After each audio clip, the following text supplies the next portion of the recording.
Hey, this video announcement thing worked pretty well yesterday. Just a couple reminders. Number one, tomorrow we have Jogathon, and students can dress up in a costume or wear a funny outfit, but it does have to be in dress code, no masks, no capes, but we just want it to be kind of be a fun experience.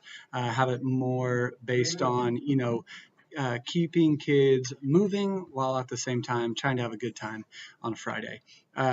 Also, our goal is for our class to bring in $1,000 as a class. We usually don't have a problem doing that. I've done that the last 10 years. Our school-wide goal is $27 per student, and that'll reach our $20,000 goal, which will go, I think, pretty much straight into technology, which would be great. Hey, students are struggling in language. Our language scores are pretty low, so I wanted to give you kind of a snapshot really quick about what our language test looks like. This language test is made up of questions directly off of our morning language.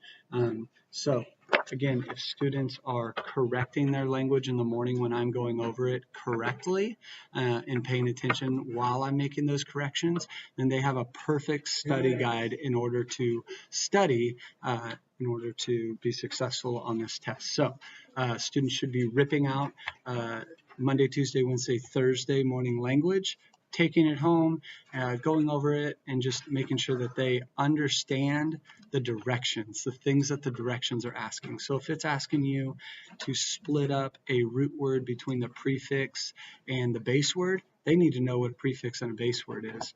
But that's our language test. Next is our spelling and vocabulary test. They have had their spelling words for 2 weeks, which isn't normal, but basically all they do is we give them the spelling word.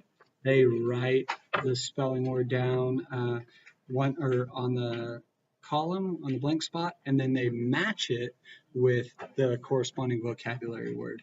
So they do need to memorize vocabulary. They need to know the words, but at the very least, they need to be able to identify it. So there's just a little snapshot into tomorrow. Jogathon, make sure we're getting in those donations. We greatly appreciate it. Also, language and vocab and spelling test tomorrow. And that's it. Hopefully you guys are finding these videos helpful because they are much more efficient for me. All right. Hope you guys are having a great week. Thanks.